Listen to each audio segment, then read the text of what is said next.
साफ है बिल्कुल। जिले बड़गाम से आप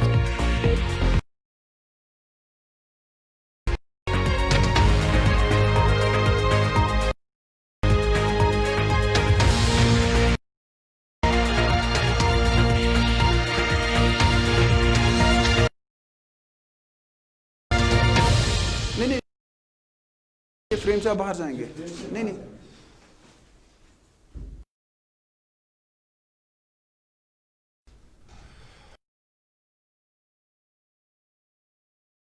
प्रोग्राम 7 से 8 में आप सभी का बहुत बहुत खैर मकदम। इस वक्त आप देख रहे हैं न्यूज वादी कश्मीर का बड़ा जाए। हमारे पास कौन सा ऐसा रास्ता है जिसे जम्मू कश्मीर के लोग अब पुरसुकून की जिंदगी गुजारे? क्या फिर एक बार यहाँ पे सियासी अखाड़ा और जिस तरह सियासतदानों ने जम्मू कश्मीर में लोगों के जज्बातों को के साथ खेला और जिस तरह सियासतदानों ने जम्मू कश्मीर में लोगों के जज्बातों को के साथ खेला है, क्या वही होगा? मेरे साथ आज 3 खास मेहमान हैं। कुछ तलक सवालात ऐसे जो आपने हम तक पहुंचे हैं और कुछ ऐसे सवाल जिनका जवाब भी नहीं देना पड़ेगा। मेरे साथ आज खास मेहमान है संजय सराफ जी, जो कि एलजेपी नेशनल स्पोक्स पर्सन है। इनका बहुत बहुत शुक्रिया, ये आज हमारे स्टूडियो आए। पीर विकास असलम जो कि नेशनल टीवी करते हैं। सबसे पहले मैं संजय सराफ जी के पास जाना चाहूंगा। संजय जी, बहुत बहुत शुक्रिया हमारे स्टूडियो आने के लिए। आज जो हमारा मुद्दा है, आज जो हम वजीर आजम गए, क्या आपको लगता है कि सिचुएशन इतनी ज्यादा खतरनाक है कि वजीर आजम को वहां जाना पड़ा? और अगर वजीर आजम गए तो आप उसको किस सिनेरियो से देखते हैं? जी देखिए, प्रधानमंत्री अगर कहीं पर भी जाता है तो बहुत अच्छी चीज़ है, उसमें कोई गलत बात है नहीं, और मैं उसको पॉजिटिव वे में ले रहा हूँ विद इन द पीपल। और यहाँ पर अगर वो गए तो वो फोर्सेस के सामने गए। जी अनफॉर्चुनेटली जिस तरीके से हमारे नेबरिंग कंट्री हमारे साथ में सामने खड़ा है, हमने भी वापस उनके साथ में हम खुले फुल फोर्स से वापस खड़े हैं। बिकॉज आज की डेट में हमारे पास 62 वाला भारत नहीं है। 62 में हम 15 साल वाला बेबी था, लेकिन आज 2020 का जो देश है ये बहुत स्ट्रांग है, हर रेस्पेक्ट में स्ट्रांग है। हमारी आज इतनी स्ट्रेंथ है कि हम लोग के 43 फोर्सेस को भी मार गिरा है, और आज सामने फ्रंट में बैठे हैं और उनकी कहीं पर भी कोई बात नहीं मान रहे। उनके जो भी एप्स है हमारी कंट्री में, जिससे इकोनॉमिकली जो पॉकेट पर, जब उनके हमारे यहाँ अगर देश में 130 मिलियन लोगों ने, उसमें से अगर 20, 30, 40% लोग भी अपने पॉकेट को बंद करेंगे चाइनीज प्रोडक्ट्स को, आप देख लीजिए बहुत फर्क पड़ता है। एक बड़ा मुल्क जो होता है उसकी इकोनॉमी में अगर इफेक्ट पड़ता है तो ऑटोमेटिकली वहां के लोगों पर इफेक्ट पड़ता है, उनकी एम्प्लॉयमेंट पर पड़ता है, जो ऑटोमेटिकली ग्राउंड जीरो में सिचुएशन पीर वकार असलम, आपसे भी ये सवाल पूछना चाहूंगा। आज वजीर आजम अनफॉर्चुनेट है कि एक इंट्रूजन के बाद वो चाइना के साथ जो बॉर्डर पड़ता है वहां तो पहुंच गए, लेकिन पाकिस्तान के साथ इतने सालों से जो मसला चल रहा है जम्मू कश्मीर का, अगर एक बार प्रधानमंत्री मोदी जी वहां चले जाते जैसे अटल बिहारी वाजपेयी जी गए थे, शायद आज जो कश्मीर में जो सोपुर जैसा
देंगे आप?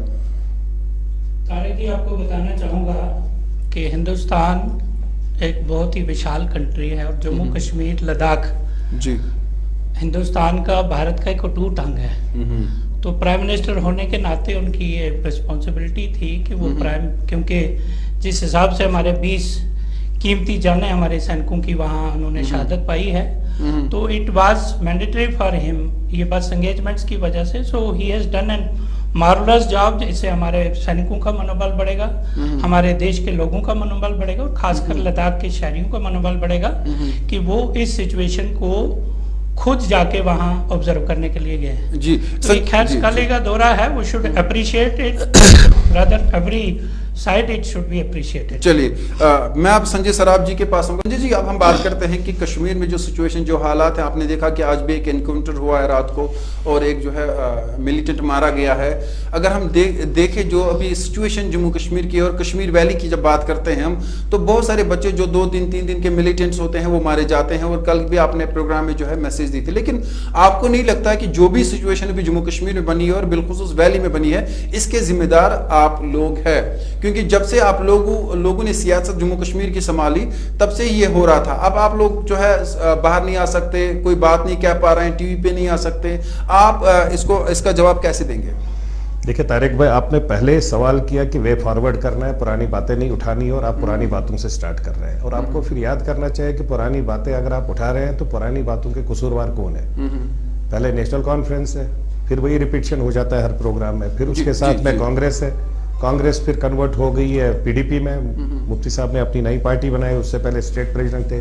तो जो उनके ये मसले हैं, देखिए बीजेपी जिम्मेदार नहीं है, बीजेपी तो यहाँ है ही नहीं ना जेएंडके में। अच्छा, जम्मू में अगर है तो कश्मीर में बीजेपी नहीं है ना, ग्राउंड जीरो। देखिए कश्मीर की पॉलिसी आती वो तो दिल्ली से आती। नहीं, वो तो पॉलिसी अभी हो गई। देखिए बात करें हम, देखिए बीजेपी को आज आप जब बात कर रहे हैं, जब यहाँ 30 साल का मसला है, 30 साल से हम लोग मिलिटेंसी को झेल रहे हैं, 30 साल से हमारे बच्चे, चाहे वो 10 दिन वाले हैं, चाहे वो 6 महीने वाले, चाहे वो 2 साल वाले हैं, लेकिन देखना है कि माइंडसेट कहां से उनका चेंज हो गया और वो माइंडसेट कैसे वापस ग्राउंड जीरो पर आ जाएगा। हमें सबसे मेन चीज है जो हमारा यूथ है, नौजवान है, जो मेरा फ्यूचर है, उसको हम कैसे बचाएंगे, उस पर काम करने की जरूरत है। और मैं चाहता हूं कि आपके मीडिया के माध्यम से गवर्नमेंट ऑफ इंडिया से भी गुजारिश करूंगा कि वो बड़ा दिल करके कम से कम ये देखे, आज हमारे पास कोई पाकिस्तान और अफगानिस्तान का बच्चा नहीं है, आज हमारे अपने कश्मीरी बच्चे हैं जिनको आप 10 दिन 15 दिन 20, जिनको पता ही नहीं है। पहले अगर आप देखते थे एनकाउंटर स्टार्ट हो जाता था तो आपको पता लगता था, आप दूसरे दिन भी पता करते थे तो आपके दिमाग में यही रहता था, अरे दिमाग में क्या, मीडिया के माध्यम से मैसेज आती थी, अभी भी एनकाउंटर चल रहा है, वहां दो मिलिटेंट है। आज बोलते हैं कि वहां 6 है। जब पहले आप सुनते हैं, आप गाड़ी में बैठ जाते हैं, दूसरी जगह उतरते हैं, वहां कहते 6 के 6 हो गए, फिर पता चलता है यार कोई 15 दिन। तो ये एक देखिए, इसमें हम सबको मिल बांट कर काम करने की जरूरत है। मैं चाहता हूं जितने भी स्टेक होल्डर्स है, एक आवाज में, इंक्लूडिंग सिविल सोसाइटी का बहुत बड़ा रोल रहेगा, क्योंकि जो बच्चे हैं, अगर आप पॉलिटिशियंस को कहते हैं, इसमें कोई शक नहीं है, we are from the same profession. अगर मेरे किसी सीनियर या किसी पार्टी के पॉलिटिशियन ने गलतियां की है, unfortunately we are from the same profession, मेरे ऊपर भी वो आवाज आ जाएगी, वो आप करेक्ट कह रहे हैं। क्योंकि लेकिन दूसरी बात है, हम सबको मिल बांट कर, सिविल सोसाइटी को मिल बांट कर एक आवाज, देखिए पंजाब में भी मिलिटेंसी थी, 10 साल रही, 12 साल रही, यहां में 30 साल हो गए, कब तक चलेगा? कब तक जम्मू कश्मीर का, इन पर्टिकुलर कश्मीर वैली का यूथ खत्म होगा? एक साइड से हमारे आईएएस कैडर बच्चे पहले निकलने लगे, पहले साल में 1 निकला, दूसरे साल में 2 निकले, तीसरे साल में 4 निकले, चौथे साल में 8 निकले, 5वें साल में 17 निकले। और वहां पर यार फिर मेरे ये जब मेरा जार, because I want to see that the youth of this place should completely try to understand कि लाइफ इज वेरी प्रेशियस। जी, जिंदगी बहुत इंपॉर्टेंट है, और लाइफ में जब जिंदा है तो सब कुछ है। चलिए, पीर वकार असलम, कभी आप क्यों नहीं बात करते इन चीजों पे कि हम भी चाहते हैं हम यहाँ पे आए? आप सिर्फ ह्यूमन राइट्स की बात करते हैं, सोपुर को आपने बड़ा चढ़ा के पेश किया है इंटरनेशनल लेवल पे और टीवी डिबेट्स में। आप भी कभी क्यों नहीं चाहते कि यहाँ पे अमन आए, जो बच्चे हमारे हैं वो आगे आए? जिस तरह से हमारे पीएचडी करके डॉक्टर स्कॉलर्स आज उनके पेरेंट्स प्रेस कॉलोनी में प्रोटेस्ट कर रहे हैं, आप कभी दिल पे हाथ रख के उन बच्चों के लिए काम क्यों नहीं करते? कब तक आप बच्चों को बेवकूफ बनाएंगे? देखिए, ट्रूथ इज अ कैजुअलिटी है। अनफॉर्चुनेटली जो आप ये बता रहे हैं कि जब हम ह्यूमन राइट्स की बात करते हैं तो ह्यूमन राइट्स की बात वही करेगा जो चाहेगा अमन हो। अमन किसे कहते हैं? कि लोग ना मारे जाएं। जो भी जिस भी बंदूक से मरता है हम उसकी मजम्मत करते हैं, लेकिन हमें देखना है कि उसके पीछे एक पॉलिटिकल फेलियर है। जब आप यूनिलैटरली फैसले करोगे एक अवाम की, एक पॉपुलेशन के, उनके बजाय आप फैसले करोगे बाहर से आकर, तो वो अवाम में जो गम व गुस्सा है वो फिर ट्रांसलेट होता है इन चीजों से। हर कोई मिलिटेंट इसलिए नहीं बनता कि उसको कोई ब्रेन वॉश कर रहा है। देयर इज अ प्रॉब्लम, एक नासूर है जिसको अनट्रीटेड छोड़ दिया गया है। तो जो political decisions new Delhi unilaterally ले रही है ना, हम भी एक फरीक है, हमारी जमीन है, हमारी जिंदगियां हैं, हमसे कभी पूछा ही नहीं गया आज तक। आई डोंट थिंक कि सिंस 1947 कश्मीर की आवाम से पूछा गया है। You have asked certain leaders, कुछ लीडर्स को आपने बुनियाद बनाया कि अवाम ये चाहती है। अवाम के पास जो आप पहले हीलिंग टच कहते थे या कॉन्फिडेंस बिल्डिंग मेजर्स है, वो आपके फेल हो चुके हैं। देखिए, एक मिलिट्री जो एक ऑपरेशन करती है और एक पुलिस जो एक ऑपरेशन करती है, उन्हीं के हाथ में आप मरहम नहीं दे सकते। There purpose is different, political leaders का एक डिफरेंट पर्पस होता है। मुझे लगता है रीजनल पार्टीज और national parties have miserably failed in addressing the Kashmir dispute. आप खुद ही फैसले करोगे तो फिर अवतार सिंह जी, आप लोग खुद ही फैसले क्यों करते हैं और बाहर से आ जाते हैं? पीर विकार रुस्तम आप पे इल्जाम लगा रहे हैं, एक साइड फैसला लेते हैं, इनसे पूछते भी नहीं। तारिक साहब और विकार साहब को बताना चाहूंगा, और बखूबी ये वाकिफ भी हैं, तो यहाँ कैमरा के सामने हम अनजान बनने की कोशिश ना करें। आप ये जानते हैं कि जो 370 का एब्रोगेशन हुआ वो यूनिलैटरल नहीं हुआ। इसमें 303 जो हमारे भारतीय जनता पार्टी सरकार के एमपीज ने, इसमें बाज़ाब्ता पार्लियामेंट में इसका डिसीजन हुआ, तो how come we said that it is unilateral decision? जी जनाब, ये अनकॉन्स्टिट्यूशनल है। मैं आपको यहाँ रोकना चाहूंगा, अनकॉन्स्टिट्यूशनली आपने हटाया। एमपीज इंडियन पार्लियामेंट के थे, जम्मू और कश्मीर की कॉन्स्टिट्यूएंट असेंबली डिसॉल्व हो चुकी है 1959 में। जब कॉन्स्टिट्यूएंट असेंबली डिसॉल्व हुई है तो कैसे? आप उनको बोलने दें, आप इनको जब आप बोल रहे थे तो हम बिल्कुल चुपचाप आपकी बात सुन रहे थे। रही बात कश्मीर के हालात की, 370 की एब्रोगेशन के बाद में आप देख रहे हैं कि कितनी चेंज आई है। मैं एक क्लियर इंस्टेंस देना चाहता हूं, मैं किसी के खिलाफ नहीं हूं, हम नहीं चाहते कि खून खराबा हो, लेकिन आज की डेट में अगर मिलिटेंसी इतने जोरों से कर्व भी हो रही है और जनरेट भी हो रही है, लेकिन कर्व करने के लिए हमारी सरकारों का साथ कौन देते हैं? यहाँ के लोग देते हैं, क्योंकि वो उकता गए हैं इस तूफान को देखते देखते, वो बहुत तंग आ चुके हैं। और आजकल हमारे कश्मीर के लोग इस चीज में सपोर्ट कर रहे हैं, एडमिनिस्ट्रेशन का सपोर्ट कर रहे हैं। अदरवाइज पिछले 70 सालों में, और नासूर जब लग जाए कहीं पे, उस नासूर को तोड़ने के लिए किसी न किसी सरकार ने पहल करनी पड़ती है। एंड व्हाट आई ऑब्जर्व, आपने भी देखा होगा, एक जमाना था भारतीय जनता पार्टी का एक बंदा यहाँ खड़ा होता था तो उसको छींकने लगते थे लोग। आज तादादों की तादाद, कोविड महामारी में लॉकडाउन था और हमारे ऑफिस को तभी लोगों ने नहीं छोड़ा। आज देखो कतारों की कतारें, हमारा महिला मोर्चा देखो, मनाटी मोर्चा देखो, किसान मोर्चा देखो। उसके बाद 370 एब्रोगेशन के बाद में आप देखो कितने इनिशिएटिव्स हमारी सरकार ने लाए। भारतीय जनता पार्टी ने इस कोविड की महामारी को रोकने के लिए इतने जनधन योजना का अकाउंट जब हमारे प्रधानमंत्री जी ने लोगों को बोला खोलने के लिए, तो यहाँ लोगों ने हंसियां शुरू कर दी। पीपल स्टार्टेड गॉसिपिंग कि यार ये क्या पागलपन है। अरबों रुपया उन जनधन योजना अकाउंट में गरीब लोगों ने जमा किया, और आज जितने भी प्रावधान, जितने भी सरकार ने आज मुराद दी हमारे गरीब लोगों को, विडोज को, किसानों को, एक पैसे का उसमें एम्बेजलमेंट नहीं हुआ। पहले भी तूफान आ रहे थे, पहले भी सैलाब आ रहे थे, पहले भी इक्लिप्स लेकिन मैं आपको बताऊं, सरकारें जब भी मुरादें देती थी, मुरादें सिर्फ चंद घरानों में जाती थी और आम आदमी, आम व्यक्ति आज भूखा मरता होता। मुझे लगता कई लोगों की जानें कोविड की वजह से और भूखमरी की। लेट मी कंप्लीट, अगर आपने बुलाया है तो आज आप, मैं एक मैसेज देना चाहता हूं अपने लोगों के लिए। उसके बाद में आज देखो भारतीय जनता पार्टी में, क्योंकि कोविड की वजह से हमने सोशल डिस्टेंस का पालन करते हुए वर्चुअल रैलीज का इंतजाम किया है। आप देखो जोग दर जोग आजकल बेनिफिशरीज उन डिबेट्स में हिस्सा लेते हैं और वो स्वागत करते हैं भारतीय जनता पार्टी और हमारे आदरणीय प्रधानमंत्री की स्कीमों का।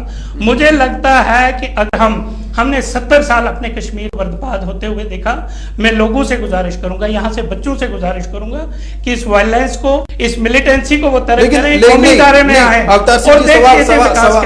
सवाल सुने, लेकिन उससे पहले मैं संजय जी के पास आऊंगा, आपसे भी सवाल। संजय जी मुझे ये बताइए, अभी हम ये पूछना चाहेंगे, क्योंकि कल भी हमने एक अच्छा सा डिबेट किया था, फ्रूटफुल डिबेट था। आज मैं आपसे ये पूछना चाहूंगा, अभी जो अवतार सिंह जी कह रहे हैं कि भारतीय जनता पार्टी ने ये काम किया, क्या जो भारतीय जनता पार्टी ने काम किया, आप हर एक उनके काम के साथ इत्तेफाक रखते हैं? जो भी किया, चाहे 370 की बात हो, चाहे वो डोमिसाइल हो, चाहे वो स्टेटहुड की बात करें, हम आप हर एक चीज में उनके हाँ में हाँ मिलाते हैं? आपको नहीं लगता कि इनकी पॉलिसियों में कहीं ना कहीं कमियां है? वही वजह है कि आज यहाँ पे मिलिटेंसी बढ़ रही है, लोग परेशान है, जॉब चले जा रहे हैं, इकोनॉमी डाउन हो रही है, ये लोग तो मानते नहीं। देखिए, जहां पर being an spokesperson of BJP, तो he is the best person, the way he spoke is, ये इसके अपने आइडियाज, व्यूज और थॉट्स है। देखिए, लेट मी कंप्लीट ना। बाकी रहे डोमिसाइल में, तो मैंने पहले ही बोला कि भाई आई am not part of the domicile sector. मेरे को डोमिसाइल में कोई इंटरेस्ट नहीं है, क्योंकि डोमिसाइल एक confusion created by the particular section and it has been created for bureaucrats. Jammu Kashmir में चाहे वो कश्मीरी पंडित हो या कश्मीरी मुस्लिम हो या सरदार भाई हो, हमें कोई बेनिफिट नहीं है डोमिसाइल से। So I am not interested for domicile, क्योंकि मैं ऑलरेडी 370 और 35 एक की वजह से 70 साल सफर कर चुका हूं। उसकी वजह से मेरी किलिंग्स यहां हो गई, बच्चे मारे गए, 1 लाख से ज्यादा बच्चे मारे गए। उसकी वजह से मेरा यहां कश्मीरी पंडित विस्थापित हो गया 3.5 लाख, आज 7 लाख बना हुआ है। उसकी वजह से यहाँ कश्मीरी मुस्लिम भाई भी बहुत माइग्रेट हो गए, जो तब से लेकर अभी तक भी आने को तैयार है। सरदार भाई भी कुछ माइग्रेंट हो गए जो जम्मू में बैठे हैं। मेरे को डोमिसाइल क्यों? अगर आपने इंटेग्रेट किया, 370-35 से हटाया, चलो भाई मैं मानता हूं। उसके बाद आपने कहा मैं एम्प्लॉयमेंट दूंगा, मैं विकास करूंगा, मेरे को तो ग्राउंड जीरो पर कुछ नहीं दिख रहा है। आज मैं आपको कहूंगा, आपसे ये कहना चाहता हूं, आज हर दिन मॉर्निंग में कोविड को, सोशल डिस्टेंस को नजर में रख के भी मेरे घर में डेली मॉर्निंग में मैं चाय नहीं था, उससे पहले मेरे पास 15 लोग 20 लोग होते हैं। वो सबकी एक ही डिमांड होती है, हमें सिटी में पानी नहीं है। आप बताइए किसके पास जाएंगे जी? अगर हमें गवर्नर एलजी साहब का ही रूल कंटिन्यू करना है तो और 5 एडवाइजर मेरे को दे दीजिए जी। आपका एक ब्यूरोक्रेट ग्राउंड जीरो पर नजर नहीं आता है। अवतार सिंह यहां पर एक सेकंड, लेट मी कंप्लीट ना। मैग्नेमाइजेशन की बात है, मेरा कहीं पर भी सड़कों के इतने हालात है, लेकिन दे आर वेरी पर्टिकुलर। आपके एक ब्यूरोक्रेट ने डोमिसाइल सर्टिफिकेट निकाली, ऊपर खड़ा करके दिखाई। भाई डोमिसाइल अगर आपको देना है, आप धीरू भाई अंबानी के बेटे को दीजिए ना, वो 2000 करोड़ लेकर आएगा। I will be the happiest person. मेरे 10,000 बच्चे लग जाएंगे।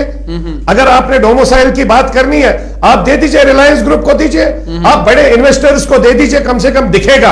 आप ब्यूरोक्रेट को दे रहे हैं, 5 साल के बाद वो रिटायर होगा, उसके बाद वो आपके साथ यहां डिबेट में बैठकर एक पार्टी में खड़ा हो जाएगा। अच्छी बात है, उसको हक बनता है। देखिए, डोमिसाइल आपने यहां एक कंफ्यूजन इसलिए क्रिएट किया गया, हमारा ऑलरेडी एक सेंसिटिव एटमॉस्फेयर है तारिक भाई, क्योंकि अगर हम देश के साथ जुड़ गए, 370 हटा, 35 से हटा, यूपी, बिहार, मध्य प्रदेश, महाराष्ट्र, बाकी सब स्टेटों की तरह बन गए, तो फिर मेरे लिए डोमिसाइल क्यों रखा भाई?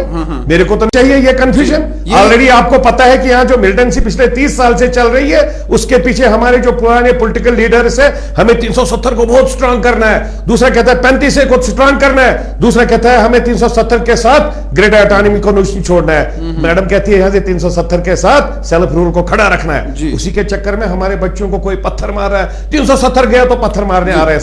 तो कंफ्यूजन है। अब और एक कंफ्यूजन है, ये डोमिसाइल का कंफ्यूजन है। इसके ऊपर हमारे वही नेशनल कॉन्फ्रेंस, पीडीपी और कुछ हद तक कांग्रेस भी सामने आकर उसी को टूल बनाकर सामने चलिए। मैं नहीं चाहता हूं कि मेरा यूथ नौजवान खराब हो जाए। मैं ब्रेक पे जा रहा हूं, लेकिन उससे पहले एक सवाल पीर वकार असलम से भी पूछूंगा और अवतार सिंह जी आपसे पूछूंगा।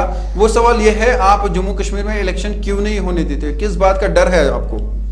देखिए, जैसे आप जानते हैं 370 के एब्रोगेशन के बाद में सिचुएशन को कंट्रोल करने के लिए सारी हमने जितने भी हैं जो इसके अगेंस्ट बात करना चाहते थे, वो अभी हाल ही में कुछ रिलीज हुए हैं, कुछ अभी विद इन द बैरक्स हैं। तो once the atmosphere will prevail in the end Bharatiya Janata Party is committed. 90 में भी इलेक्शन हुए, उसके बाद भी जब भारतीय जनता पार्टी इज कमिटेड। कैसी बात कर रहे हैं? 96 में भी इलेक्शन हो गए। इलेक्शन चाहिए, डेमोक्रेटिक प्रोसेस को रोकना ठीक नहीं है। भाजपा के प्रवक्ता ऑन कैमरा आपके स्टूडियो में कह रहे हैं कि भाजपा ने आर्टिकल 19 फ्रीडम ऑफ स्पीच को जी दफन कर दिया, इनको जेल में रखते हुए। ये कह रहे हैं क्योंकि अगेंस्ट 370 के रिवोकेशन की जिसने भी बात की, आज इन्होंने साफ कर दिया गया कि उनको करप्शन, उनको किसी ऐसे इशू के लिए बंद नहीं रखा गया था। उनको 370 के एब्रोगेशन के खिलाफ या तो उन्होंने केसेस किए उनकी पार्टीज ने, या उन्होंने पिटीशंस फाइल की, या उन्होंने बात की कहीं पर कि एब्रोगेशन नहीं होना चाहिए। मैं इनको ये वाज़ेह कर दूं कि यूएन के जो करारदाद है उसके खिलाफ न्यू डोमिसाइल लॉ है, because it is a disputed territory as per the UN resolution. वहां पाकिस्तान नहीं लेके गया था इस मसले को, हुकूमत हिंद लेके गई थी मसले को वहां। संजय सर, तो और तारिक साहब एक बात मैं कहूंगा, तारिक साहब लास्ट बात कहूंगा मैं ब्रेक से पहले कि उन्होंने ये कहा कि अभी इंडिया चाहता है, भारत ये चाहता है कि सीट मिले, कैसे लेगी जब आप यूएन के खिलाफ बोल रहे हैं? मैं पूछूंगा आप तीनों से, मैं नहीं ब्रेक हो गया है, बिल्कुल अवतार सिंह जी, मैं आपको वक्त दूंगा, अच्छे से वक्त दूंगा, हमारे पास वक्त है, लेकिन छोटा सा तिजारती वक्फा होगा, उसके बाद अवतार सिंह के पास जाऊंगा और विकार असलम ने जो बात की है अभी उस पर भी इनसे जवाब जरूर लूंगा। फिलहाल ये तिजारती वक्फा। आसिफ मेमोरियल हेल्थ केयर जदीद तरीन आलात से लैस तशखीसी सेंटर, जहां पर निहायत ही माहिर और तजुर्बाकार एक्सरे टेक्नीशियन, गैस्ट्रोएंट्रोलॉजिस्ट, पैथोलॉजिस्ट और लैब टेक्नीशियन अपने फ़राइज़ अंजाम देते हैं। हमारे यहाँ digital x-ray, video HD endoscopy, video HD sigmoidoscopy, video HD colonoscopy, uroflowmetry, pulmonary function test और हर किस्म की बायोप्सीज, FNACs, डॉपलर अल्ट्रासोनोग्राफी की सहूलियात भी दस्तयाब है। इसके अलावा हर मर्ज के माहिर डॉक्टर साहिबान कंसल्टेशन के लिए दस्तयाब रहते हैं। आसिफ मेमोरियल हेल्थ केयर, बांडी मोहल्ला, हंदवारा, कश्मीर।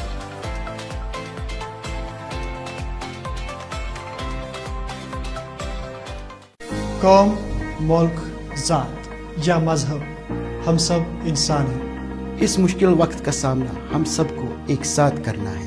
वबा खतरनाक है मगर परहेज आसान। कोरोना वायरस आपके घर में तब तक दाखिल नहीं होगा जब तक आप बाहर जाकर उसे खुद मधु न करें। कोरोना वायरस को हराने के लिए हाथ धोकर इसके पीछे पड़े। निहायत जरूरी काम हो तो बाहर जाने पर अपने मुंह और हाथ को मास्क से ढकें। कोरोना वायरस संगीन बीमारियों का सबब बन सकता है। इसका बेहतरीन इलाज परहेज है। तबी और जिला इंतजामिया की तरफ से जारी करदा हिदायत पर पाबंद रहे। आपका ताउन हमारी जीत की अलामत है। क्या आप कोरोना वायरस को हराने में हमारे साथ हैं? ये हमारा सवाल है और इल्तिजा भी। District disaster management authority Srinagar की तरफ से मफाद आमा में जारी। तिजारती वक्फे के बाद फिर एक बार आपका बहुत बहुत खैर मकदम। आज के प्रोग्राम में हमारे खास 3 मेहमान, और आपको बता दें कि आज हमारे साथ ये इसलिए कह रहा हूँ कि बहुत सारे चैनलों पे हमने देखा, बहुत सारी जगहों पे हमने देखा कि कोशिश की कि जम्मू कश्मीर के जो लोग हैं उनको डिवाइड किया जाए, बांटा जाए मज़हब के बुनियाद पे। मेरे प्रोग्राम में सरदार जी भी है, मेरे प्रोग्राम में पंडित जी भी है, और मेरे प्रोग्राम में एक मुसलमान भी है। ये एक शान इस प्रोग्राम की और इस कश्मीर की शान है, कश्मीरियत है। बिल्कुल, ये बेसिकली यही असली कश्मीरियत है। तो बहरहाल इसी कश्मीरियत को आगे बढ़ाते हुए हम उम्मीद करेंगे कि इस प्रोग्राम में भी हम आखिर में उसी बात पे आएंगे जो कश्मीरी अवाम चाहती है। अवतार सिंह जी, मैं आपके पास वापस आऊंगा। पीर विकार इस्लाम ने सीधी सी बात कही आपसे, और मैंने भी सवाल पूछा आपसे। आप इलेक्शन करवाए, जिन लोगों को आपने बंद करवाया, फारूक अब्दुल्ला हो, महबूबा मुफ्ती हो, उमर अब्दुल्ला हो, सजाद लोन हो, अब किसकी बारी है वो तो हम नहीं जानते, आपके लिस्ट में होगा। आप इलेक्शन करवाइए, लोगों को बता दीजिए कि हमारे मुल्क में डेमोक्रेसी है और यहां पर इलेक्शन होगा। बाकी अगर आप डराना चाहते हैं, आप चाहते हैं कि नहीं आप जीत नहीं पाएंगे, एक सीट नहीं निकाल पाएंगे, 2-4 साल आप इंतजार करेंगे, वो होगा ही नहीं। आप इलेक्शन करवाइए। जी, जो आपकी एप्रीहेंशंस है, मेरी नहीं है, लोगों की है, ऑब्जर्वेशन ऑफ द पीपल है। I don't agree with this observation as such. Bharatiya Janata Party political setup, एक ऑर्गेनाइज्ड पॉलिटिकल सेटअप की पॉलिटिकल पार्टी है, और वो इलेक्शन करवाना और इलेक्शन होना उनकी प्रायोरिटी है, वेदर इट इज कश्मीर और some other state. As a matter of fact, आप जानते हैं जो डीलिमिटेशन का प्रोग्राम था, एक सेट नॉर्म था कि 10 साल के बाद डीलिमिटेशन होनी चाहिए किसी भी स्टेट की, keeping in their topography, their क्या पॉपुलेशन। तो मुझे बताइए 2026 तक डीलिमिटेशन प्रोग्राम को, क्योंकि 370 का टूल हमारे नेशनल कॉन्फ्रेंस के पास था, उनको जो चाहिए होता था वो कर देते थे। तो उस टूल को लेते हुए, ताकि इनको 2026 तक ये चाहते थे कि हम फिर सरकार में रहें, तो 2026 तक इलेक्शन नहीं होने देंगे। मैं वही आपको कहना चाहता हूं कि delimitation is again A priority, क्योंकि काफी लोगों को, काफी एरियाज को, काफी पॉपुलेशंस को इसमें बहुत नुकसान हो रहा है। And delimitation program has been announced by the सरकार, और उसके लिए अब कमेटियां भी तय हुई हैं। They are working on this, and once that delimitation program is okay, and Bharatiya Janata Party is committed, and we too as politicians of Bharatiya Janata Party, we are committed, and we strongly recommend and we strongly request our leadership that the election जी should be a peer proper. Waqar Aslam, आप इस पे क्या कहना चाहेंगे? आपने सुना क्या कहा? मुझे तो लगा कि 2024 तक क्या 2025 तक अब इलेक्शन ही नहीं होने, जो मैं समझ पा रहा हूँ। देखिए, इन्होंने कहा था कि यहाँ जी आतंकवाद है, यहाँ जी डेवलपमेंट नहीं हुई है, हमने 370 हटाया इस वजह से। पिछले एक महीने में मोर देन 15, 16, 17, 18 सिविलियन मारे गए। ठीक है, हम मिलिटेंट्स की बात नहीं करेंगे, सिक्योरिटी फोर्सेस की फिलहाल आप बात हम नहीं करेंगे, हम सिविलियंस की बात करेंगे। अच्छा, मिलिटेंसी खत्म हो जाएगी। आप देखिए अभी 90% of the militants as per IGP, even more than 90% militants are locals.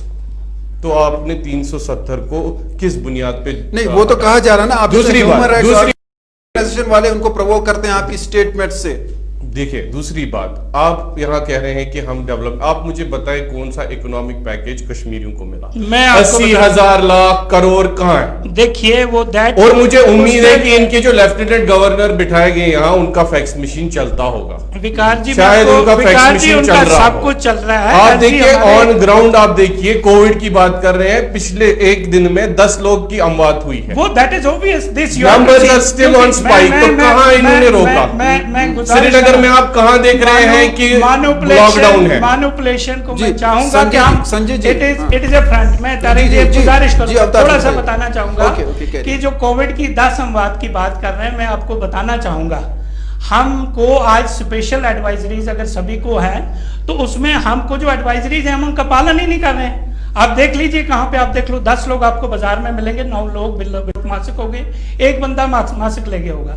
तो इन सारी चीजों का वी कैन नॉट ले दिस एक्सक्यूज और ब्लेम ऑन दिस सरकार। प्रेग्नेंट औरतें, सरकार इज डूइंग, प्रेग्नेंट औरतें मर गई, इनकी सरकार ने क्या किया? सोपोर में एक बंदा मारा जाता है, ये जज जूरी खुद ही बन जाते हैं। नहीं, कोई टॉप बोला ही नहीं गया।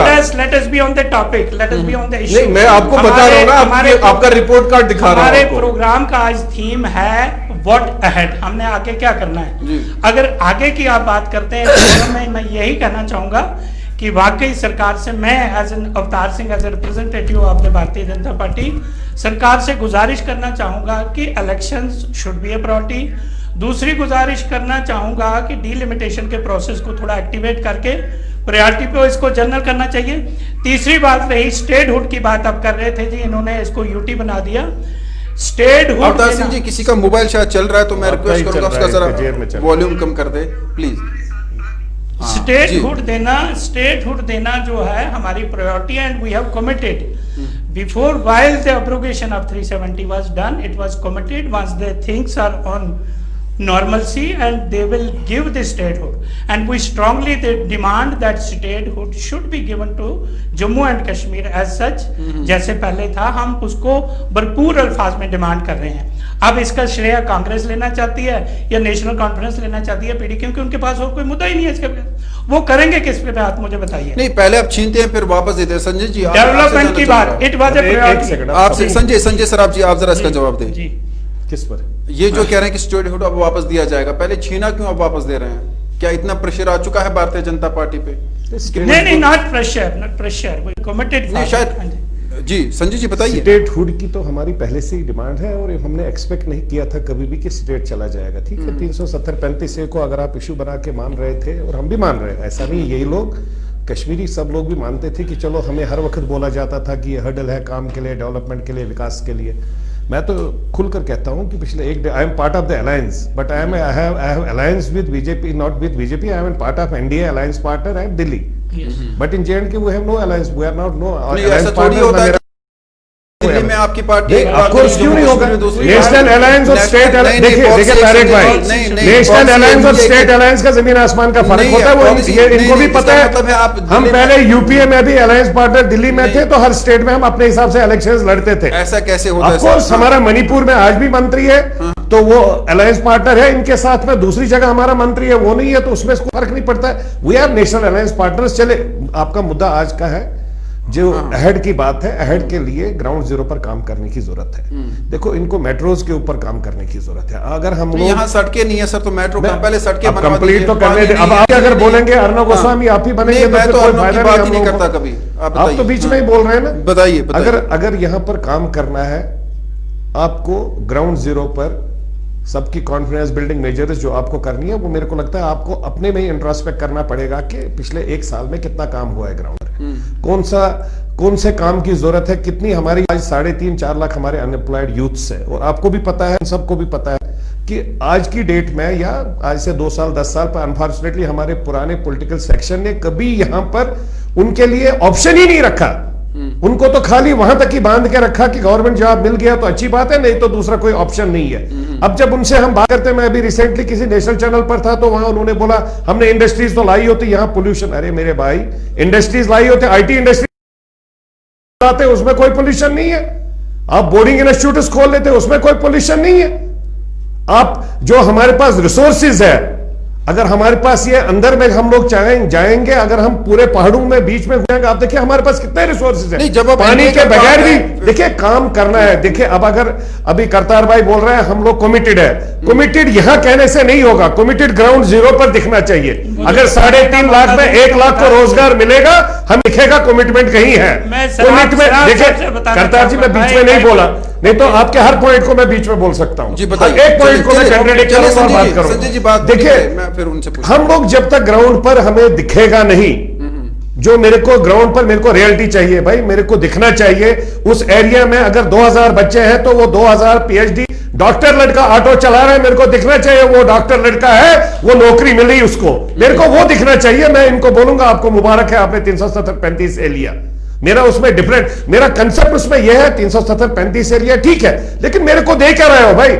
मैं कहां पर हूं, मेरे को क्या मिल रहा है अभी तक? आप ही बताइए मेरे को कितनी एम्प्लॉयमेंट है, कितना पैकेज है, कितना ग्राउंड है, मेल्कमाइजेशन कहां हो रही है? सड़कों की हालत देखिए कहीं पर नहीं है। मेट्रोज का मैंने प्रपोजल बना के दिया, पोखरियाल जी आए थे, पोखरियाल जी को मैंने प्रपोजल बना के दिया। I am thankful to government of India for that. उन्होंने वो प्रपोजल एक्सेप्ट किया क्योंकि उनको पता है कि 96 में हम लोगों ने रेलवे में यहां पर लेके आया हूं 30,000-40,000 उनको रोजगार मिला। मैं खुलकर कहता हूं चैनल में, चाहे मेरे को वोट आया नहीं आया, लेकिन मैंने, मेरे लीडर ने, पासवान साहब ने रेलवे कश्मीर में लाया।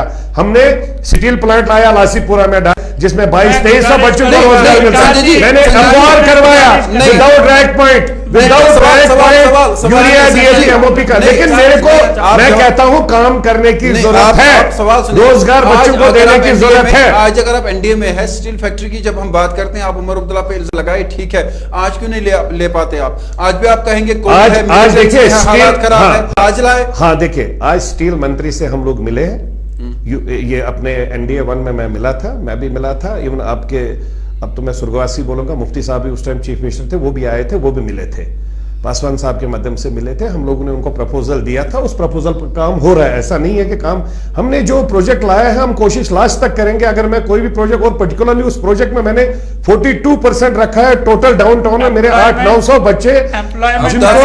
तारिक साहब, एम्प्लॉयमेंट और क्या नाम है इसका, डेवलपमेंट की बात हमारे संजय सराफ साहब कह रहे थे कि उसका फुकदान है।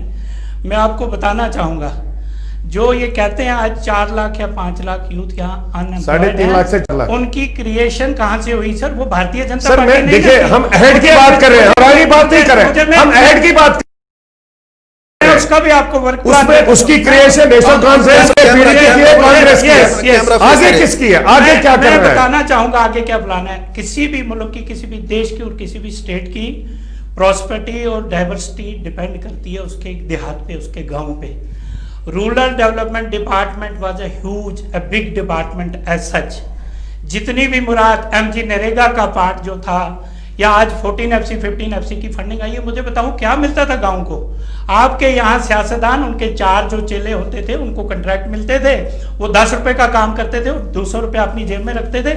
आज एक हल्के में, एक गांव में 50-50 लाख रुपए की डायरेक्ट बेनिफिट ट्रांसफर हुआ है। नहीं, एक बार सवाल सुनिए, क्या वो डेवलपमेंट में? मेरे को टूरिज्म को बढ़ाइए, मेरे को डेवलप करिए टूरिज्म। तारिक साहब, पिछले संजय जी ने एक अच्छी बात कही, आईटी सेक्टर पिछले 10 महीने से ये 2G पे चल रहा है यहाँ का सारा निजाम।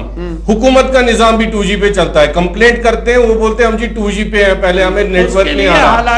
इनको शर्म आनी चाहिए। जिस जवान को, जिस जवान का नाम लेके ये बोल रहे हैं कि हमने ये भी हटाया वो भी हटाया ताकि सहूलियत हो, आप मुझे बताएं उन जवानों जो ऑनलाइन बिजनेसेस करते थे, जो होम डिलीवरी करते थे, रेस्टोरेंट ओनर्स, उनका हाल क्या हो गया? उनका काम कोविड में चलता इंटरनेट से नहीं चला, क्योंकि इन्होंने अपनी जिद पे रहे। जितना बाकी लोग सफर कर रहे हैं उससे डबल भारतीय जनता पार्टी और उनकी एडमिनिस्ट्रेशन सफर कर रही है 4G की। लेकिन हालात को देखिए ना, आप डिबेट करिए पीसफुल एटमॉस्फेयर को क्रिएट करने के लिए 2G देखिए, ये आप भी मानेंगे गॉडफादर। देखिए आपने अभी बात की कि इन्होंने पॉलिटिकल लीडर्स को बंद रखा, महबूबा जी को इसलिए बंद रखा, 122 बच्चे उसके टाइम में मरे एज चीफ मिनिस्टर और उसको फर्क नहीं पड़ा। एक दिन पहले बोलती थी बेचारे शहीद है, दूसरे दिन बोलती है टॉफी खाने गए थे, चॉकलेट। एक सेकंड, उसके उमर साहब ने 128 बच्चे मारे, डॉक्टर फारूक साहब ने क्रिएट एटमॉस्फेयर किया। भी सवाल पूछे तो इसलिए हम लोग, इसलिए हम लोगों ने उसको उस गवर्नमेंट डिसीजन ले लिया। संजय जी, शाह फैसल ने किस बच्चे को मारा? शाह फैसल ने नहीं मारा। संजय जी, इंजीनियर रशीद ने किसको मारा? इंजीनियर रशीद तो सबसे बड़ा न्यूसेंस क्रिएटर है। किसको मारा? सबसे बड़ा न्यूसेंस। मैं चैनल पर नहीं बोलना चाहता हूं, मैं सपोर्ट करता हूं, लेकिन आपका मैं इंजीनियर रशीद को आपसे बहुत अच्छे से जानता हूं, बहुत नजदीकी से जानता हूं, इसलिए उसके ऊपर बात ना की जाए तो अच्छा है। घोड़ा गद्दा चूहा लेकर हमारे यहाँ सिटी में आ गया, क्या हम लोग घोड़ा गद्दा चूहे लेकर चलेंगे? आप बताइए, कुत्ते लेकर असेंबली में जाने वाला लोग क्या बात? शाह फैसल पे आपने बात नहीं की, शाह फैसल को देखिए, शाह फैसल के साथ वो तो IAS में आपका यूथ आइकन था, वो तो यूथ आइकन था, लेकिन शाह फैसल के साथ जो यूथ जुड़ा हुआ था, एक थ्रेट लगा कि जो उसके साथ यूथ जुड़ा है शायद इसके नहीं, वो मेन स्ट्रीम में तो नहीं संजय जी, मेन स्ट्रीम में आप मानते हैं वो इंस्टिगेटर है, मेन स्ट्रीम में आपको डर लग रहा है कि शाह फैसल मेरा बहुत अच्छा दोस्त है भाई, तो उसको दोस्ती में भाई वो आप इनसे पूछिए, IAS टॉप करता है तो आपका यूथ आइकन बनता है, उसको जेल में क्यों डाला? एक मिनट सवाल सुने, नहीं आप सवाल सुने। संजय जी ने जब उनकी बात की शाह फैसल की, उनके साथ जो यूथ जुड़ा था, आप मुझे बताएं, आपको डर लगता है कि यहाँ का युवा उठे? आप खुद कहते हैं युवा उठे, इलेक्शन लड़े, पॉलिटिक्स में आए, मैं तो कहता हूँ उनको यूथ है तो उनको आप दहशतगर्द कहेंगे? तारिक भाई, मैं तो कहता हूँ उनको आए कल के आज रिलीज करिए, वो अच्छा है, पढ़ा लिखा है, इंटरनेट पे उसकी पढ़ाई लिखाई को देखकर तो मेरे यहाँ 17 साल बच्चे एक साल में IAS बने। मैं कहां उसको अपोज कर रहा हूं? फिर Shah Faisal even is a very good friend, ये तो गवर्नमेंट ऑफ इंडिया को देखना है और होम मिनिस्ट्री को देखना है कि उनको क्या सूट कर रहा है। आप बताइए शाह फैसल के बारे में, क्योंकि विकार ने सवाल उठाया है। मुझे आप पूछेंगे या मुझे बताने का बताइए, आपको मैं टाइम दे रहा हूं। अपनी टूटी फूटी नॉलेज के हिसाब से मुझे बताइए, आप क्या पूछना चाहते हैं हमसे? जी, आपसे शाह फैसल के बारे में पूछो, क्या शाह फैसल एंटी नेशनल है जिसे बंद किया गया? एक पार्टी बनाई उसने, देखिए नहीं, यहाँ पे लोग I have due regard and respect for Shah Faisal ji as such, because he is a bureaucrat, he hasn't been, he is not a bureaucrat, he is a politician now, topper IAS। अब सियासत में थे since he was in politics and there was every apprehension कि that any political party can just try to activate this issue and they will disrupt the situation over in Kashmir. So as preventive measures he was taken into custody and on the right. नहीं, आपने एतमाद में क्यों नहीं लिया इन political party? कल तक तो अलायंस में थे, आप इनके साथ बैठे थे, खाना खा रहे थे, जब 370 की बात हुई इनको बुलाते, इनके साथ बैठे, आपने अचानक सुबह अनाउंस कर दिया, तब लगा लिया। इनका मेरी बात सुनिए, इनका तो एजेंडा वही, इनका तो बेसिक वही था, उसका उनका बेसिक जो सिस्टम है वो 370 पे ही तो उनकी सरकारें चलती रही 70 साल, तो इनको कैसे एतमाद में ले सकते थे हम? तो एतमाद में हमने सारी हिंदुस्तान की जनता को लिया है, जिसमें सारे यहाँ के लिया है हिंदुस्तान की जनता, मतलब मैं आपसे गुजारिश करना चाहूंगा, देखो जो पानी बह गया, जो सैलाब बह गया, हमें बहुत खेद है कि इतना खून खराबा हुआ है, इतना खून आज भी बहता है। हम सब ने मिलके, क्योंकि आपके टॉपिक का थीम है कि वोट अहेड, आगे अगर हमने करना है, हमने अपनी इस अंदरूनी सियासत को एक साइड छोड़ के हमने गुजारिश करनी है, जिस तरह से हम टीवी डिबेट्स पे आते हैं, हमको सबको मिलके यूथ का एक अमलगम लाके हमसे उनके बीच में बैठ के उनके साथ बातें, डेवलपमेंट की बातें, प्रॉस्पेरिटी की बातें करनी चाहिए, सो दैट दे विल शन द वायलेंस। अदरवाइज हम क्या करते हैं, हम उनको एक्टिवेट करते हैं, हमको शाबाशी देते हैं, तो how come this menace will? शाबाशी कोई नहीं देता है, करता है किसी बच्चे को शाबाशी नहीं देते हैं। मैं इनसे एक सवाल पूछना चाहूंगा, बहुत दिल से मैं ये सवाल पूछ रहा हूँ। जी, कोई भी डेमोक्रेटिक निजाम जस्टिस सिस्टम के बगैर नहीं चल सकता, नहीं, किसी भी जगह। आपसे, आप भी किसी बच्चे के पिता होंगे, yes, आपको पता होगा ये दर्द जो कल सोपोर में हुआ, क्या आपको लगता है वे अहेड है? जब तक आप क्या जस्टिस दिलाएंगे सोपोर की किलिंग में? क्या आप उसकी इम्पार्शियल प्रोब, और क्या आप क्या कहते हैं उस पर? आपकी राय क्या है? बिल्कुल एक इम्पार्शियल प्रोब के लिए हम वचनबद्ध हैं। हम सरकार से आज इस टीवी के माध्यम से मैं कहना चाहूंगा कि उस वाकई का वाकई एक कमेटी बना जो फैमिली ने एलिगेशंस दी हैं उन। दूसरी बात, एलिगेशंस क्या होती है? जब भी कहीं लड़ाई झगड़ा होता है, एलिगेशंस एंड काउंटर एलिगेशंस होती हैं, तो ये दोनों पक्षों को अपना वो सफाई देनी चाहिए। जैसे कल आप देखेंगे कि सीआरपी के कमांडेंट सर ने कैटेगोरिकली बोल दिया है कि अगर कोई उसका आई विटनेस है वो आए हमारे सामने रखे। तो हम चाहते हैं कि वो ऐसी मासूम किलिंग्स, ऐसी दर्दनाक किलिंग्स, कोई भी एक इंसानी दिल जो रखता होगा उसको ये बर्दाश्त नहीं होगी। We have wept, literally wept, जबकि हमने वो सीन देखा। ऐसा नहीं होना चाहिए, ना ही सरकारें चाहती हैं, ना ही यहाँ के फोर्सेस। क्या आप भाजपा के प्रवक्ता संबित पात्रा की निंदा करते हैं, कंडेम करते हैं? बच्चे की जो बच्चे की पिक्चर डाल के नहीं, it has happened. Picture has come from Kashmir. Whether it has been JJ Act 2015 जो है उसकी वायलेशन की संबित पात्रा ने, मैंने पिक्चर अपलोड नहीं की। गुजारिश करूंगा विकास, मैंने आपको बताना चाहूंगा की। जब भी कोई हालात कैसे होते हैं उनको हम दिखाएंगे नहीं, उभारेंगे नहीं, तो ये तो फिर बढ़ते जाएंगी चीजें। वो चाहे सीआरपी ने दिखाया, पुलिस ने दिखाया, एडमिनिस्ट्रेशन ने दिखाया, या हमारे लोकल्स वहां के लोगों ने दिखाया। दिखाना, क्योंकि अगर देखे उसमें जो कैप्शन उन्होंने रखा पुलित्जर प्राइज, क्या ये प्राइज था हमारा बच्चा? नहीं, प्राइज की हमारा बच्चा प्राइज था भाजपा के लिए, भाजपा की नैरेटिव के लिए यूज किया उसने। हम यही करेंगे कि आप निंदा करेंगे, आप भी एक बच्चे की, आपने अभी कहा यू वेप्ट, आपने कहा यू वेप्ट, आपने रोया, हम बच्चों तो आप संबित पात्रा की करेंगे निंदा? क्यों करेंगे निंदा? पुलित्जर प्राइज लिखा उसने उस कैप्शन पे। Sir, this is a democracy. When you are in a debate anything can come out of accidentally of your. हम नहीं निंदा करेंगे, वो अपने स्टेट। चलिए, पीर विकार असलम आप निंदा करते हैं उसकी, जो संबित पात्रा ने, पीर विकार से मैं कहूंगा, मैं स्ट्रांगली निंदा करता हूं। मैंने कल नेशनल टीवी पे कहा, संबित पात्रा ने जो कहा वो बहुत ही अफसोसकुन था। जी संजय सर, आप करते निंदा, क्योंकि जो कैप्शन था ना वो सही था भी नहीं, क्योंकि उन्होंने तो जो जर्नलिस्ट कश्मीर है उन पे भी एक दाग लगाया कल। देखिए, संबित पात्रा बहुत सीनियर जर्नलिस्ट, ये सीनियर प्रवक्ता है एक नेशनल पार्टी का, तो उनको सोच समझ के जो भी जिस टाइप के, उनको ये समझना चाहिए कि इमोशंस और सेंटिमेंट्स लोगों के इससे बहुत हो जाते हैं, हर्ट हो जाते हैं। तो इस टाइप के स्टेटमेंट्स को डालने से पहले 10 बार सोचना चाहिए। अगर कोई इनएक्सपीरियंस्ड खोलेगा, उसको ट्वीट करेगा तो वो चलेगा, लेकिन एक एक्सपीरियंस्ड और सुलझा हुआ अगर कोई प्रवक्ता ऐसे डालता है, ट्वीट करता है, तो ऑटोमेटिकली उस पर उंगलियां उठती हैं और बातें होती हैं। जी, आप निंदा करते हैं। देखिए, आप कैप्शन जब आपने पढ़ा होगा ना, तो सीधी सी बात है, उन्होंने कश्मीरियों पे भी इल्जाम लगाया कि यहाँ पे ये फोटो शूट उठाते हैं और फिर उस पे उन्हें इनाम मिलता है। बहुत सारी चीजें हुई हैं। और अगर हम संबित पात्रा की बात करते हैं, बहुत सारे लोग कह रहे हैं, अभी नेशनल डिबेट भी चल रहा है कि यहाँ तो कह रहे हैं कि उनको अरेस्ट करना चाहिए। आप तो निंदा भी नहीं कर पा रहे। मैं ये कहता हूँ कि अगर उन्होंने कोई स्टेटमेंट दिया, उसके रिस्पॉन्सिबल हमारे वो संबित पात्रा जी खुद हैं।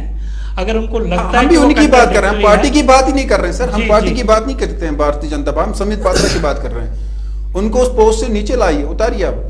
जिस वो उनको देखना है, क्योंकि उनका भी अगर जहां करतार सिंह जी, चाहे कोई भी पार्टी हो, exploitation of common man, exploitation of issues, exploitation of issues नहीं होना चाहिए। उससे आग और लगती है, कम नहीं होती।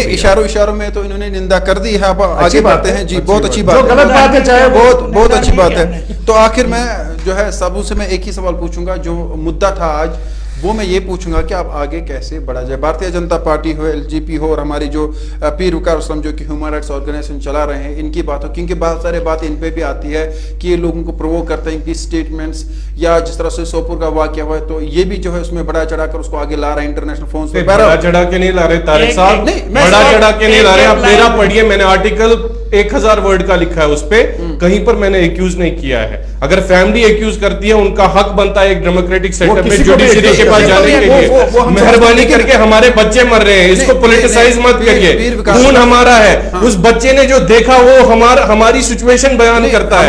वो आप मानिए कश्मीर, वहां पर आप देख सकते हैं उस फोटो में पूरा कश्मीर दिखता है। नहीं, वो सही बात। हम एक्सप्लॉइट नहीं करते, हमें खौफ था कि हमें अरेस्ट किया जाएगा, लेकिन हमने अपनी बात बोली। हमारा इश्यू फिर निकल गया। लास्ट का मेरा पॉइंट है, हमें विकास चाहिए, हमें डेवलपमेंट चाहिए, हमें सबसे अबो ऑल चाहिए हमारा पीसफुल एटमॉस्फेयर। उसके लिए हम पीसफुल एटमॉस्फेयर संजय जी कैसे आएगा? मैं सबको पीसफुल एटमॉस्फेयर देखिए, सिविल सोसाइटी को भी आगे 2 कदम आगे लेके आना पड़ेगा, पॉलिटिकल लीडर्स को भी अपनी पार्टीज को साइड में रख के ग्राउंड जीरो पर काम करने की और खुले दिल से खुले दिमाग से सामने आना पड़े। We have to forget every, मेरी पार्टी का एजेंडा क्या है, मेरी being and Jammu Kashmir people in particular Kashmiris, we have to work कि किसी तरीके से यहां पर ग्राउंड जीरो पर पीसफुल एटमॉस्फेयर आ जाए, जिससे हमारा फ्यूचर की जो ये ब्लड शेड्स हो जाते हैं वो कम हो जाए, खत्म हो जाए। पीर विकार असलम आप बताइए। मुझे लगता है जब तक यहाँ की आवाम, जो यहाँ सेंसिबल लोग हैं, जो जमीनी सूरत हाल को जानते हैं, उनको ऑन बोर्ड लेके उनको जेलों में नहीं डालना है, उनको इनकारसनेट नहीं करना है। पॉलिटिशियंस को अब दो तरफा छोड़िए, जो लोग यहाँ सिविल सोसाइटी, जमीनी सूरत हाल, जर्नलिस्ट, जो लोग इस यूथ उनको आप उनसे आप बात करें, बिजनेस सेक्टर आप दे जमीनी सूरत हाल क्या है। और अगर आप सिंसियरली आपको लगता है कि आपका मुंह गलत था, यहाँ के लोग खुश नहीं है, तो आप सिंसियरली उसको रिवोक कीजिए, सिंसियरली अप्रोच कीजिए कश्मीर को। और मैं आपको कहता हूँ कश्मीर के लोग सुलझे हुए लोग हैं। ये वो धरती है जहाँ लोग प्यार बढ़ता है, यहाँ नहीं होगा। मैं आपको बताता हूँ कश्मीरी आज भी अटल बिहारी वाजपेयी को एक बहुत ही अजीम लीडर मानते हैं, क्योंकि उनने सिंसियरली अप्रोच किया था। हत्ता कि वो भाजपा के हैं जो लिंचिंग करते हैं, वो उस पार्टी के हैं आज, लेकिन उनको भी सिंसियरली प्यार है। वहां पर अगर बात है, वहां पर हमारे प्रधानमंत्री भी, वहां पर मोदी जी भी उठ के पाकिस्तान चले गए थे नवाज शरीफ के पास, ऐसा नहीं है, कदम इन्होंने भी बढ़ाया था, बट प्रॉब्लम वहां से दूसरी बात होगी। तो दिक्कत ये है, चलिए दिक्कत ये है। अवतार सिंह जी आप बताइए वे फॉरवर्ड यही है जी। आज कि अगर आज मेरा एक सिंगल लाइन मैसेज आप जानना चाहते हैं, जो मैं लोगों को 2 हाथ जोड़ के देना चाहूँगा, कि हमने पुरानी सारी जितनी भी मुसीबतें हमने झेली हैं, उनको थोड़ा सा रोकते हुए आगे इस विकास का हिस्सा बनना चाहिए। हमने सरकार का हाथ, उसके साथ हाथ मिला के डेवलपमेंट के विकास के एजेंडे को आगे ले जाना चाहिए। एटमॉस्फेयर को कूल करने के लिए मैं गुजारिश करूंगा यहाँ के नौजवान बच्चों के पेरेंट्स से 2 हाथ छोड़ के, बल्कि मैं झोली ओढ़ के उनको कहता हूँ कि वो अपने बच्चों को समझाएं, कौमी दायरे लाएं, क्योंकि जाने मतलब चली जाती हैं। 20 साल का जवान, 18 साल का जवान, 22 साल का जवान, एक PhD स्कॉलर अगर जाता है, मुझे लगता है उनको कहीं ना कहीं समझाने की आवश्यकता है। They have been put on the wrong track. उनकी मतलब काउंसलिंग बड़ी, मुझे लगता है उसके बाद आप टेबल पे आएंगे उन बच्चों के साथ, क्योंकि ये भी बड़ी प्रॉब्लम है। जो भी हुकूमत आए टेबल पे बात करने के लिए तैयार है। हम यूथ को अपने साथ लेने के लिए अभी कोई इनिशिएटिव करतार जी लिया है आप लोगों ने, जहां पर आपने यूथ को एड्रेस करने की कोशिश की? बिल्कुल। कहां पर लिया है आपने? मैं आपको आप गलत बोल रहे हैं। आप सर गलत बोल रहे हैं करतार जी। देखिए आप इस पर हम लोग बहस न करें, प्रोग्राम अवतार जी मेरे को नहीं लगता है कोई भी इनिशिएटिव अगर यूथ के साथ खुले दिल से खुले दिमाग से बात करने की जरूरत है।